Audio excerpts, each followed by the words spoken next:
I'm going to be talking about mindfulness and to a certain degree about the instrument that I developed to bring mindfulness into the mainstream of medicine, healthcare, and society. But I should say from the beginning, because if we're talking about emotions, then motivation is very, very important. The Dalai Lama is always talking about motivation. It's the first thing that comes up is, what is the motivation for any action?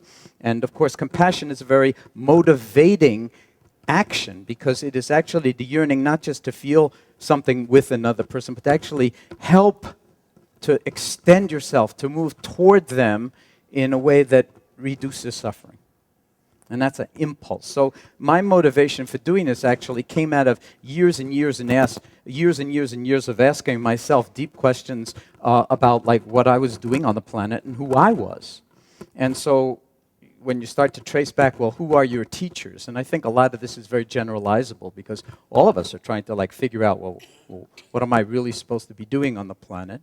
And then what is my real work? Because probably in some way the worst thing to be doing is to do somebody else's work. And I think I heard this morning a lot of encouragement from Dacker that in some sense, if we ask the deeper questions about what we ourselves love the most, then we'll be bringing into the world things that are actually not in the world, that no one else can bring into the world, because basically you're the vehicle for doing it in your unique way that no one else could actually conceptualize.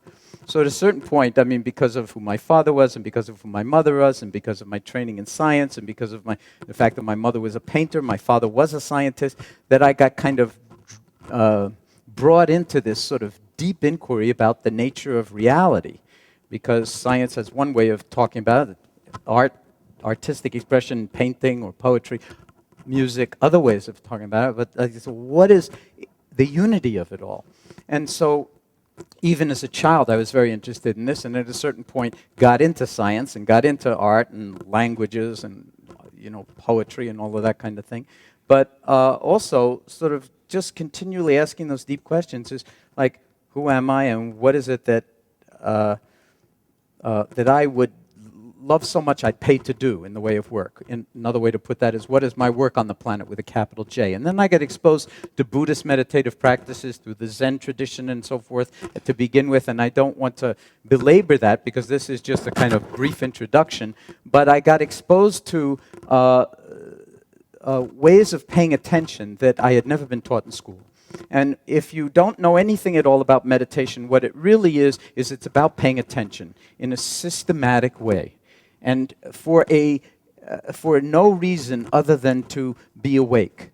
Because a lot of the time, if you pay attention to where your mind is at, it's not in the present moment. It's off someplace else, either in the future or in the past. You know all this. We spend huge amounts of time worrying and planning, and then being upset about what happened or what didn't happen in the present moment, which is the only time we have to create or to be in relationship or to love or to do anything.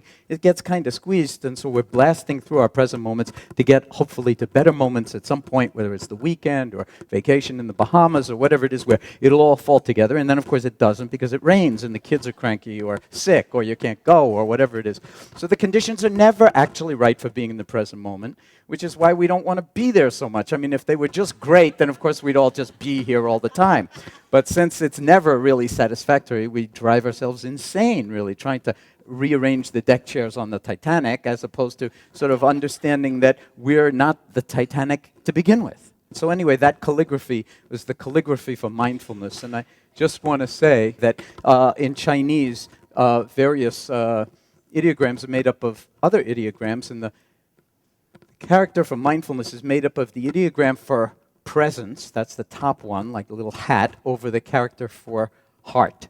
So when you hear the word mindfulness, you have to understand it as presence of heart in the Chinese, okay? I was, when I was in China doing some lecturing and teaching, one of the I got into like Chinese a little bit, I don't know any, and they said, well, do you want to know how to say anger, for instance? And since this is all about emotions and not simply the kind of uplifting social emotions, but other emotions as well, the character for anger in Chinese is the character for slave over the character for heart. Tells you a lot about the culture. The second slide actually literally means turning. But the meaning of the word is breakthrough. So in order to have a breakthrough in Chinese, you need to turn. You need to rotate in consciousness so that you can see what's already here, but that most of the time we don't see because, one, we're not here, and two, we have very selective lenses for perceiving anything. So we're actually mistaking or misapprehending, a lot of the time, the actuality of things. We're misreading things. And that is in the physical world and also in the social and emotional realm, so that a lot of the time we don't read each other's emotions very well. And we had some funny sort of examples of that this morning. In 1979, having spent years and years wondering, meditating on what is my job on the planet with a capital J, I decided that what I would try to do is bring Buddhist meditation practice without the Buddhism into the mainstream of medicine. And the reason for that was not because I was particularly interested in medicine, but it seemed like a skillful means. The real motivation was to transform the world in some way. And in thinking about it, it's partly because I'm a child of the 60s, and that's what we were all about, is changing the world. But it turned out to be harder than we thought when we were like in our 20s. But I started like meditating on like, well, what would it take to actually change an institution, and actually wrote something when I was at MIT in the graduate school on the sort of, called it the theory of orthogonal institutions. And I use that big word orthogonal because at MIT you have to use big words or they won't take you seriously. So the theory of orthogonal institutions, an orthogonal state in quantum physics or an orthogonal institution is an institution that can occupy the same space in the same time as some other institution. In other words, a rotation of consciousness, so that all of a sudden MIT would be, say, a force for peace and well-being as opposed to a force for developing all of the guided laser weapons and smart bombs and guided missile systems that I knew all those people who were building them because they were, you know, I won't say friends, but interesting sort of yoga partners, dance partners. Although we called it mindfulness-based stress reduction because we had to call it something, and naming things is incredibly important. In 1979, 30 years ago, we couldn't call it the Mind-Body Clinic. That would have been like, you know, way beyond Berkeley even, you know, in terms of the Wawa, Lulu, Yahoo. Or the yoga and meditation clinic, forget it. So we called it the stress reduction clinic because everybody can relate to that. Like stress, man, where do I sign up? Do you know what I'm saying? But here's the secret. It was never about stress reduction. And it's not about stress reduction now. And people who come and understand what we're doing, the first thing they say is, oh my God, this isn't about stress reduction. This is about my life. And so one of the things I want to say about compassion and its relationship to mindfulness is that mindfulness is all about relationality. That when we start to pay attention, what happens is that we nurture awareness. And awareness is a particular kind of function of the human, it's a human capacity that we never get any training or cultivate any familiarity with. We're trained enormously in thinking, logical thinking, discursive thinking, analytical thinking, deductive thinking, and we've become, you know, really fantastic thinkers. But sometimes, have you noticed, our thinking drives us crazy? We can't shut it off at night. We go to bed and we're thinking about what's going to happen tomorrow, big deal tomorrow, and we can't go to sleep, or we're upset about this or that. So this, in a sense, we don't actually know our own minds. We don't have any intimacy with our own minds. And meditation, in Tibetan, the word for meditation is familiarization. It means cultivating intimacy with the full spectrum repertoire of what it means to be human.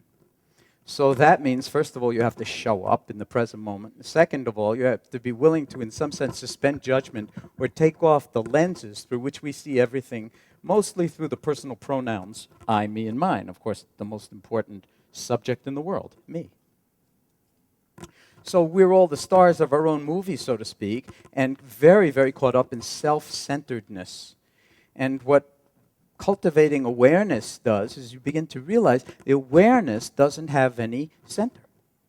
If you look for the center of your awareness, and I'll just throw this out as homework, I challenge you to look for it and find it. And by the same token, see if you can find the boundary of your awareness. How far does your awareness stretch before it gives out?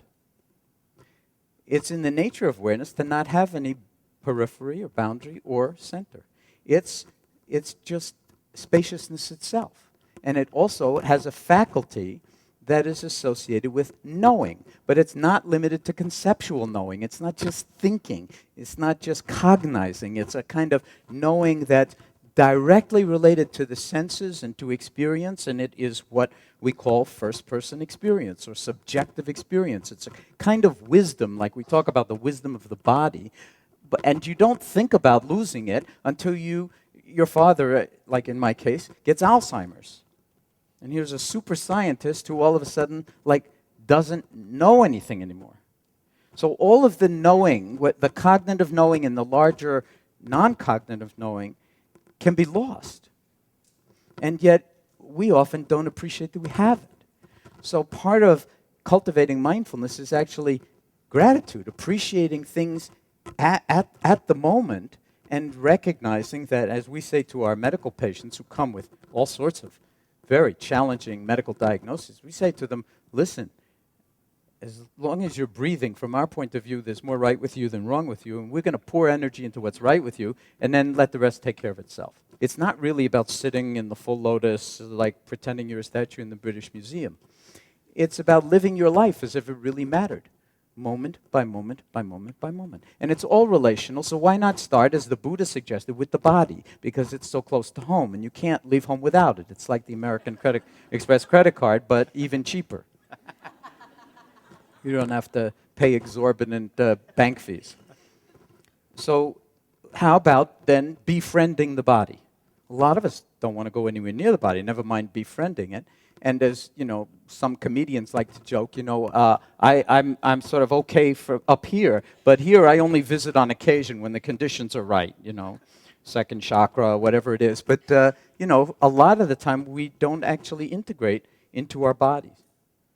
So mindfulness is a kind of embodied being that involves this spaciousness and also a non-judgmental presencing, so that we're not constantly caught up in liking and disliking our ideas and opinions about this, that, and everything else. It really is a kind of scientific, dispassionate willingness to look at things as if for the first time and not know so much about it. So the knowing of awareness really has to do with also the not knowing, knowing that we don't know. That is what most scientists hope to cultivate, because it's only when you reach the limits of what you know that you might have a snowball's chance in hell of moving into the domain of the not knowing and contribute something that has never been seen or felt or measured or realized before. So that's something that all of us have. It's like if we don't see ourselves as incarnated, miraculous beings, there's something the matter with us. Because there's so much more right with us than wrong with us, no matter what's wrong with us, and that's what we tell our patients. When you have cancer, heart disease, chronic pain conditions that drive you crazy, and you put out the welcome mat and rotate your relationship to those actualities in your life, all of a sudden there's the discovery that you're a lot bigger than your cancer, your pain. Walt Whitman said that, I'm large, I contain multitudes. I mean, the poets understand this, that we are not who we think we are. We're much, much bigger, but a lot of the time we have very diminished views of ourselves. When you start to do this, it's profoundly healing and transformative.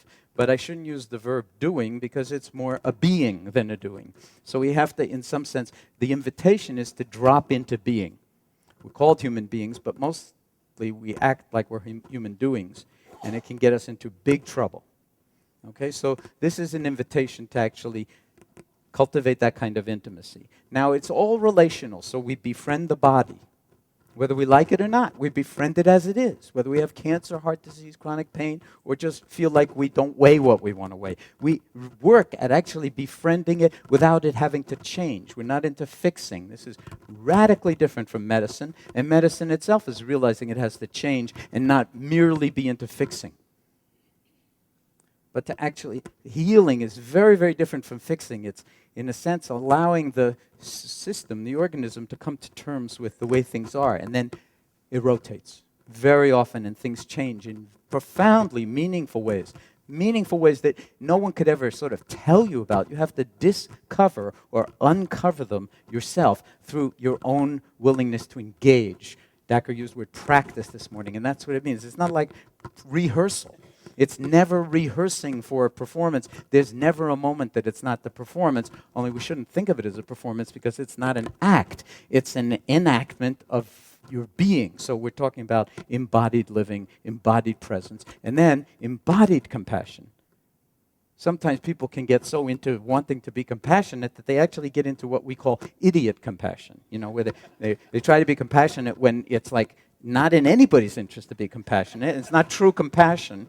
So even when we're talking about something as beautiful as compassion, we need to really bring awareness to it. And in fact, it's often described in the in the Dharma, that mindfulness or wisdom, if you will, and compassion are two wings of the bird. Now, you'd never see a bird. I mean, I've looked and looked and looked. I've never seen a bird flying along, and all of a sudden it kind of gets confused and doesn't know its left from its right, and it crashes. Because, it's like I got in my own way, so to speak. But we get in our own way all the time. When was you probably walked into a door yourself, opened the door, but walked through it, and you're not mindful of like where the door is, where your body is, what the timing is. Because a lot of the time we're lost in thought. Lost, and underline lost. Okay, so when we do studies of people who are engaging in 8-week training, relatively intensive training in these Buddhist meditation practices, without the Buddhism, by the way, and if you know anything about the Buddhism, that's the only way to do Buddhism is to be without the Buddhism, because it's about non-duality. And so if you think, I'm doing Buddhism, well, the Buddha wasn't even a Buddhist. It's just another concept. It was actually freighted onto these poor people living in Asia by European ethnographers who came and saw, well, they have statues of this person up there, and it's like, we'll call them Buddhists. So if it's about non-duality, then it's not making absolute distinctions between, say, self and other. If you begin to actually pay attention, you'll notice that we live in an inter-embedded, interconnected universe. You notice that. You don't have to read a tractus on it. You actually realize it. It becomes real for you that we are interconnected on every level in the world. And that's the way the biosphere is. And that we're cycling the universe, the earth, through our bodies with every breath, with every time we take a bite to eat or go to the bathroom.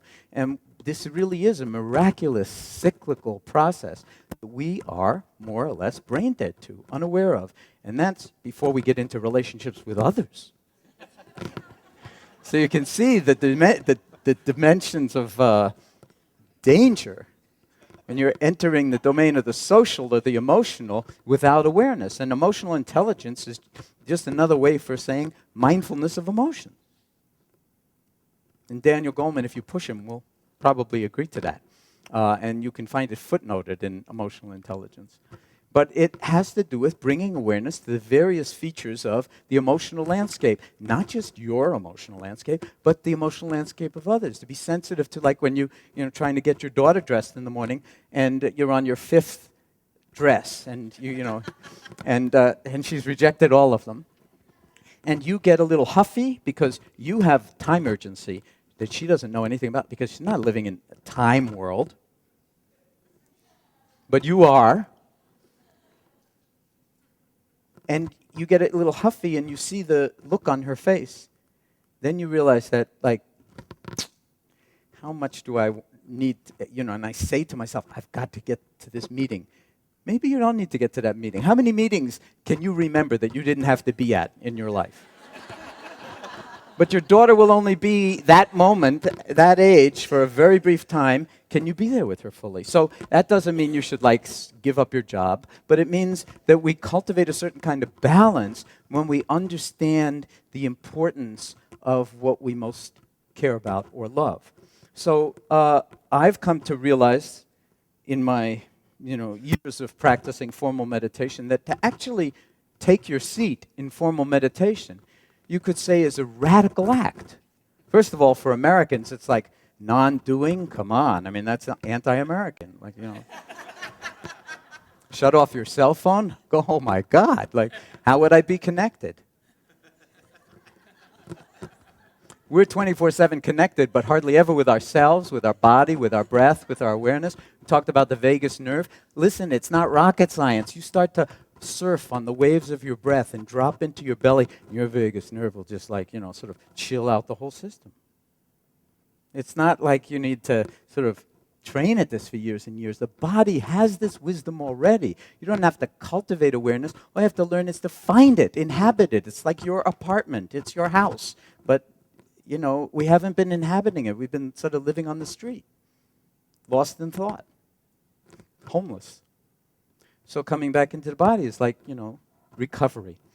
When we do studies of this, and there are lots and lots of them, you can find them in my books and in the literature and so forth, we find that it actually changes people's brains, changes the immune system.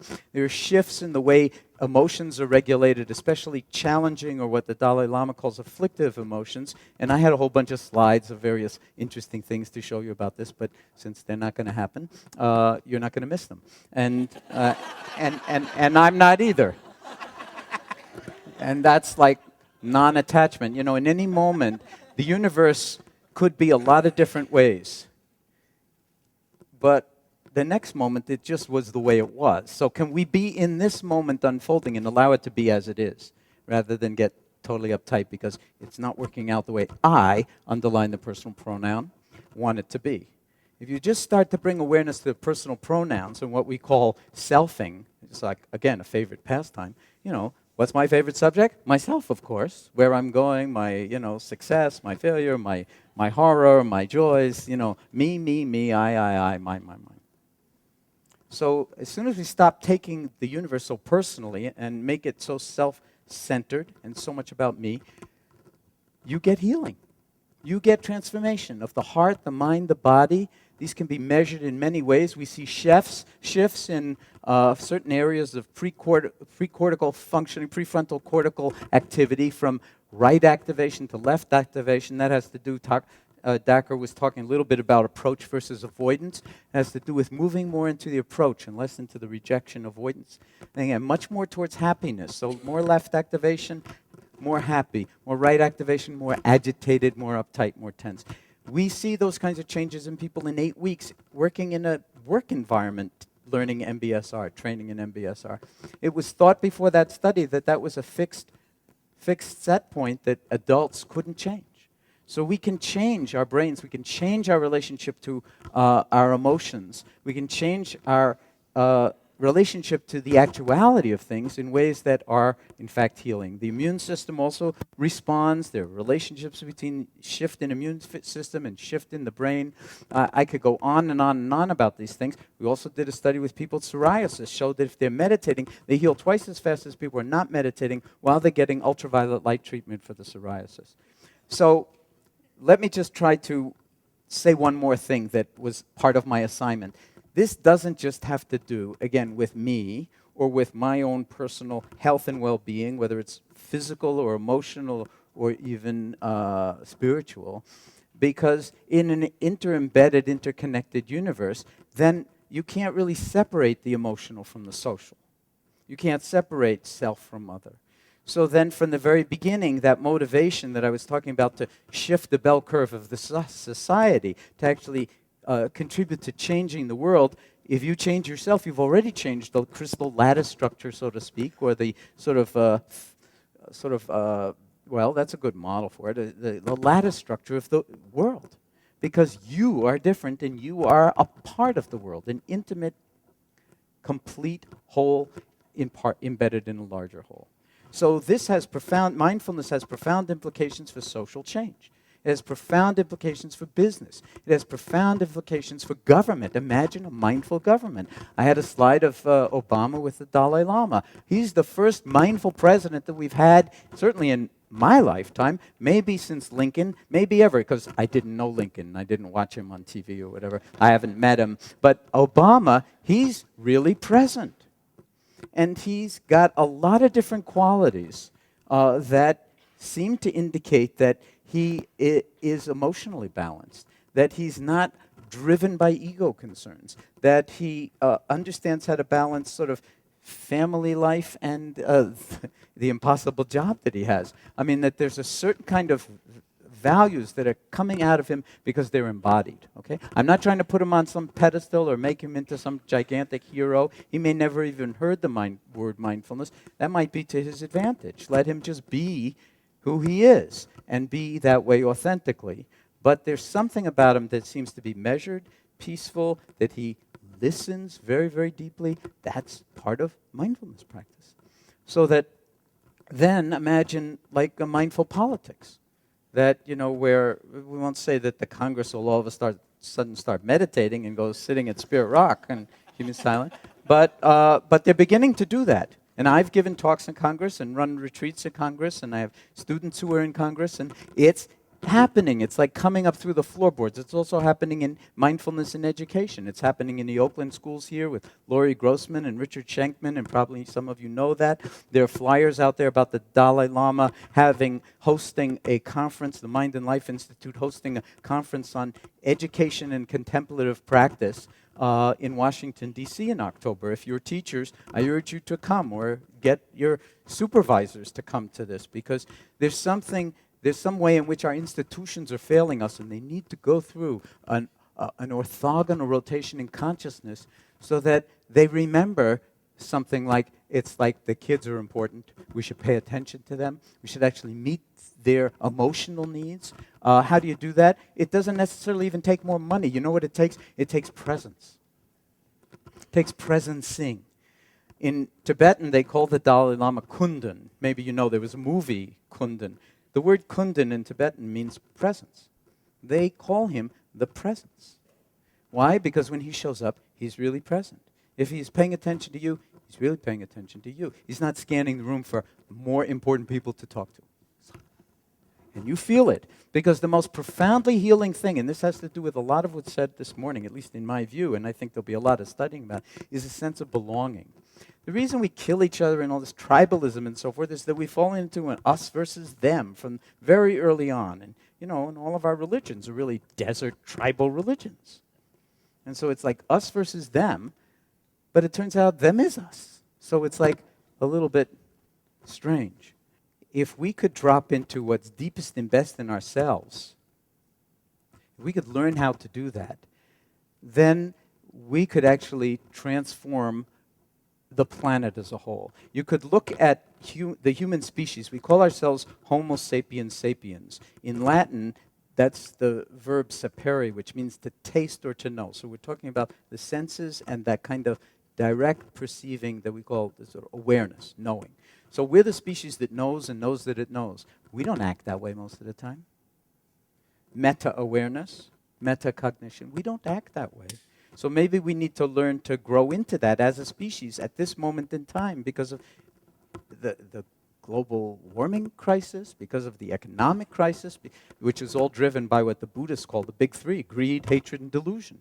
And it all got legalized so that you could actually legalize greed, hatred, and delusion, then rip off all the money, and then sort of say, oh, it's just too bad, But it, a lot of people lost a lot of money. We're all hurting, but a lot of people, a very small number of people, have a lot of money because of what happened. This is like, an object lesson in the homeostasis of the global society. If we're talking about globalism, we need to pay attention to these things. Mindfulness is really relevant to that. You could say that the human mind, when it knows itself, it produces everything that's in the Louvre and everything that's in the concert halls and the theaters and all the great, and the laboratories, the great institutions of the world, all come out of the human mind. And when the human mind doesn't know itself, then you get Darfur. You get Rwanda, you get Cambodia, you get the gas chambers in Auschwitz, and you get people who know better, killing each other in unbelievable ways with no sense of compassion or remorse or anything. It's like it's the same human mind. In one case, it's gotten hijacked. In another case, it's cultivated its own intimacy with its own beauty, so to speak. So you could say the human species is the autoimmune disease of the planet, let's say. It's the vector of all of this disaster, but it's also the first victim. When are we going to wake up come to our senses, so to speak, metaphorically and literally, and begin to learn how to ride on the waves of the vagus nerve, ride on the waves of, appreciate what the mirror neurons are doing that didn't get mentioned, appreciate how your brain is the most amazingly complex structure in the entire known universe, right inside your little old head. And it's doing things that you have no idea how to do. You open your eyes and you see. If it was up to you, it would never happen. You don't even have to open your ears and you hear. You're here. You don't know how you do that. I mean, you could never do it. You get to walking and your bloody feet do it. I mean, it's like, and you don't crash and burn usually walking until it doesn't work anymore. And then you, oh my God, I didn't appreciate how much my feet work, my liver works, my heart works, my lungs work. Well, now's the time to appreciate it. Now's the time to sort of put out the welcome mat and gratitude and acceptance, and not just for ourselves, but to actually realize that if we want happiness, so does everybody else. And then compassion naturally arises out of mindfulness. Empathy naturally arises out of clear seeing, out of true deep listening.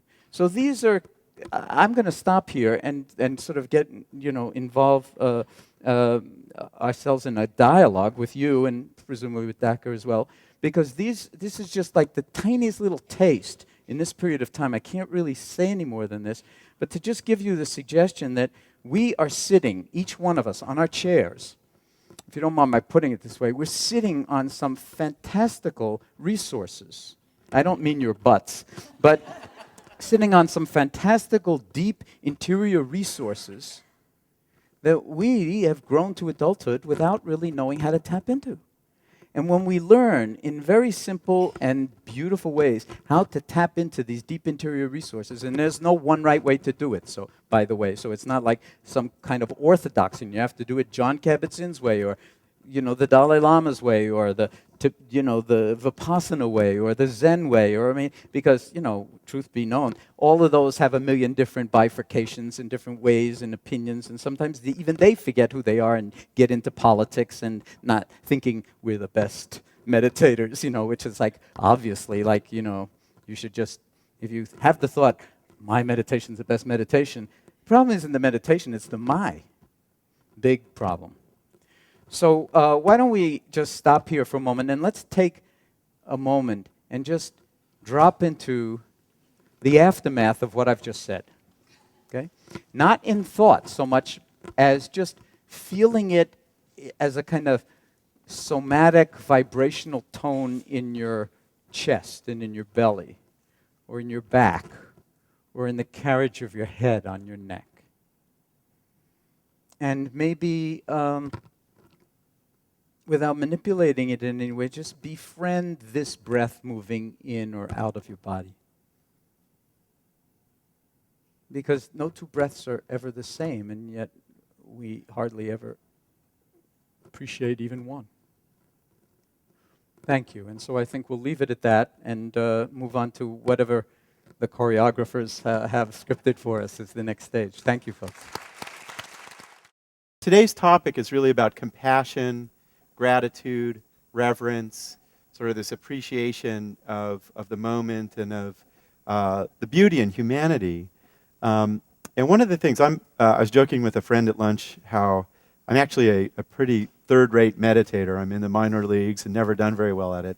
But one of the things that happened to me in an experience of meditation that you were directing, and I felt it again, is this dwelling in compassion. And so I wanted to ask you about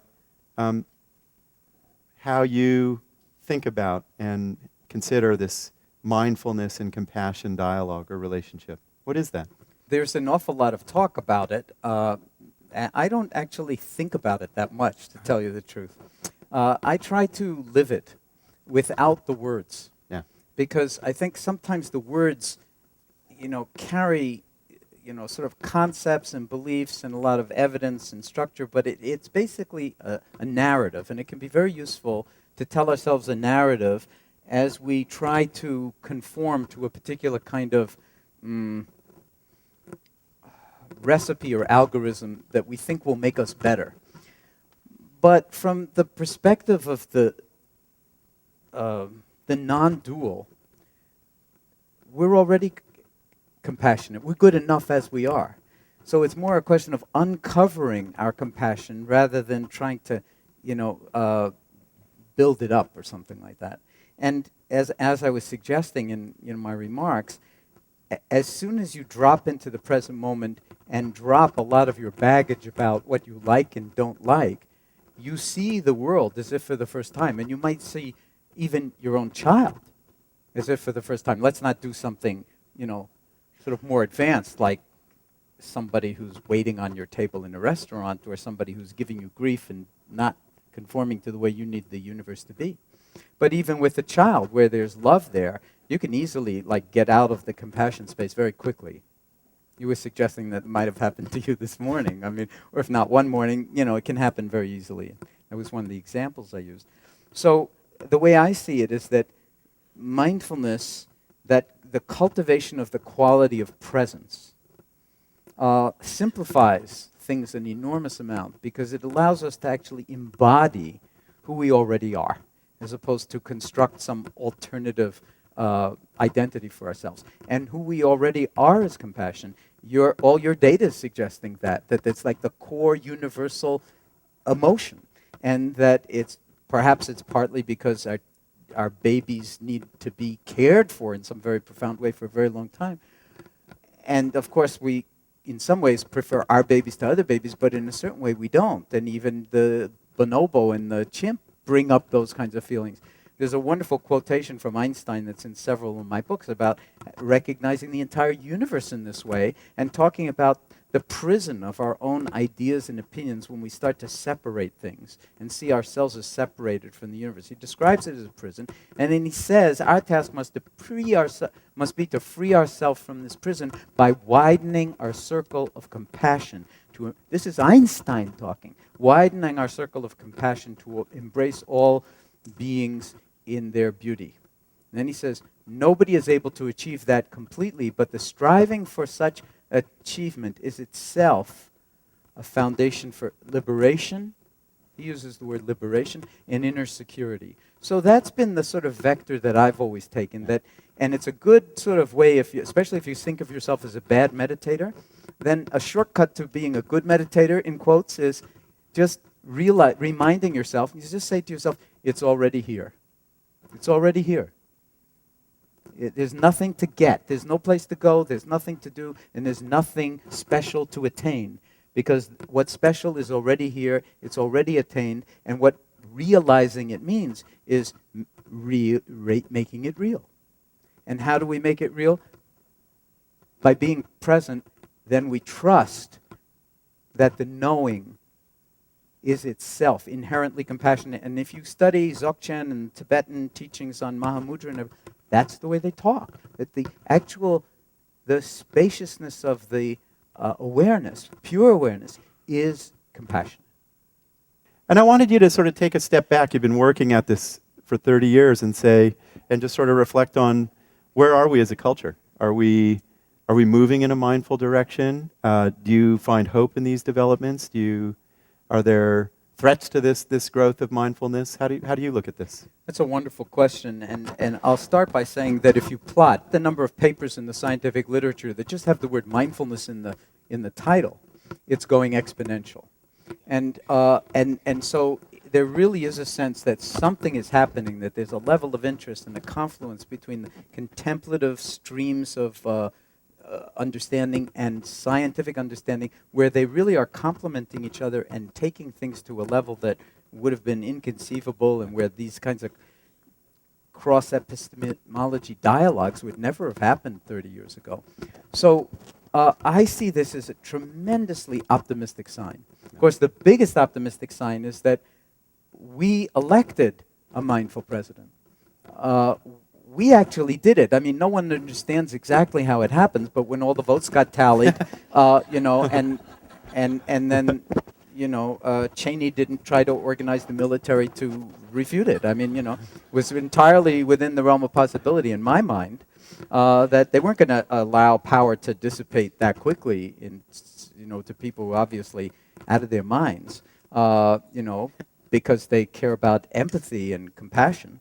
And and maybe the way other people in other cultures see life. I mean, we go into a culture and we just think they'd be better off if they saw things the way we see them, and if they had Coca-Cola and Chevrolets and stuff like that. And it's like, you know, the level of arrogance is just unbelievable. And then we wonder, why doesn't everybody else in the world understand that we're the good guys? We always have the best motivation. And then we have all these troops coming back from Iraq and Afghanistan, and it's a gigantic problem because, you know, these 19 and 20-year-olds are seeing things and doing things that no human being ever wants to see and do. And this sort of post-traumatic stress. I am very, very optimistic that what is happening will continue to amplify. And the only risk is that if we turn it into a concept, if we turn it into a thing, if we make mindfulness or compassion into a kind of like, you know, a dime store concept or thing, and then we reify it, and then we make money off it, and then we sort of make reputations off it, and we forget that it's not a thing. You had it in your slides. It's a way of being. It's a way of living. It's a way of life. And it requires a distributive network that basically is all of us. If we take care of our own compassion, if we take care of our own heart, if we take care of our own mind, and we understand by listening deeply how it is and how easily we can get in our own ways, then I think the world will be in good shape. But if we only relegate it to like leaders or to authorities or anything like that, then mindfulness will just be destroyed, or compassion will just be destroyed as, you know, another quaint, you know, sort of conception of the early part of the 21st century that we finally matured out of and, you know, sort of got back to being to realpolitik or whatever. So, you know, I am very optimistic actually, but I do think that part of it is that what's happening is that it's being driven to a large extent, I know in Richie's lab, I think in your lab and in many other labs as well, by the graduate students that want to do this. Is that true? Yeah. So the graduate students are now, they don't want to just do science. My experience of it is they want the deep meditation practice. They want the source of this. And the source of this is not materialistic, as you were pointing out this morning. The source of it is something more mysterious that has to do with aspects of our own humanity that we don't have words for, that we, you know, resonate in other ways with, and that we need to sort of find new ways of being comfortable with that and not feel like that's just mere subjectivity and it conflicts with our objective science, which of course was never been objective. But this is going to be tremendously valuable for science and tremendously valuable for culture if we can continue to allow it to come out of a kind of clarity and love that adheres to the highest standards of ethics, morality, and rigor. So final question. Let's say you got a call from President Obama and there was a Department of Mindfulness that he was putting together. And and you would be the obvious choice, and you would take it on. You know, a lot of parents and a lot of people today feel enormous challenges for mindful living. You know, the busyness of life, which we'll talk about after this break, the cell phones, and just the architecture and the landscape of our living there's really a constant attack on our mindfulness. And so if you had a nice budget, you could rearrange little pieces of our world, what would you do? I'd start every meeting. I mean, I don't want to sound facile about this because I don't know what I would do. But, I mean, there are a lot of different ways that one could do this. And a lot of them, they need to really be informed by wisdom or they can get just really goofy very quickly. Yeah. But one of them would be, you know, when you start a meeting, for instance, and we've been doing this for 30 years, if it's an hour-long meeting, it can be very valuable if you take the first 5 or even 10 minutes, ring some bells, and drop into stillness. And then underneath thinking. So if your thinking is like the surface of the Pacific Ocean waving, you're dropping into the sort of deep ocean of your own mind/heart. Okay? And you're just taking up residence here and riding on the sort of very gentle, undulating waves that are like underneath the ocean, even in the midst of storms.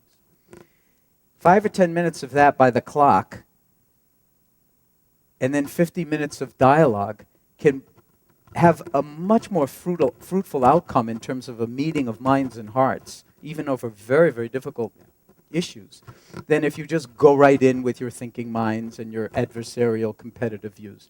So there are all sorts of things that one might do. Certainly creating a budget for mindfulness in the schools. And to find ways to do it, vocabularies to do it, ways like they're doing in Oakland and they're doing in New York City public schools and all over the country, that really don't have to do with, that are immune in some sense to the notion that we're trying to brainwash the children and turn them into Buddhists. This is not about Buddhism, it's about being human and learning what the human repertoire is. And so I think that there are many, many different ways in which mindfulness and compassion and all of these social and emotional characteristics of our humanity can be promoted in such a way that they will inform our institutions. Our institutions will, in small but very profound ways, rotate so that the greater good, if you don't mind my coining a phrase, will be held in regard and be the kind of gold standard for the outcomes of decisions, as opposed to less than the greater good, because we're all into self-interest and special interests and so forth that drive so many of the concerns, whether we're talking about state politics, national politics, world politics.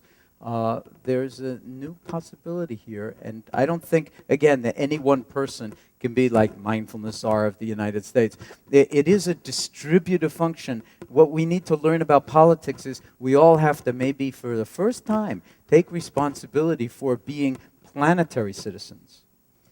In a way that, we don't even know what it means, but it means realizing that science is telling us that if we continue to do what we're doing just on the energy front, we're going to wind up with, San Francisco underwater, or parts of San Francisco, and lots of other cities underwater for our grandchildren's generation. I mean, we have got to, in some sense, wake up to the actualities of this moment using all of our different intelligences and then see what unfolds. So I think that, that's why I love the work that you're doing. I mean, it's just like, it has to be grounded in science. That's the coin of the realm these days. But the science also has to be grounded in some sense in this sort of deeper perspective of what it means to be human, so that it's not a reductionistic science, but it's actually the science. It's a science of holism.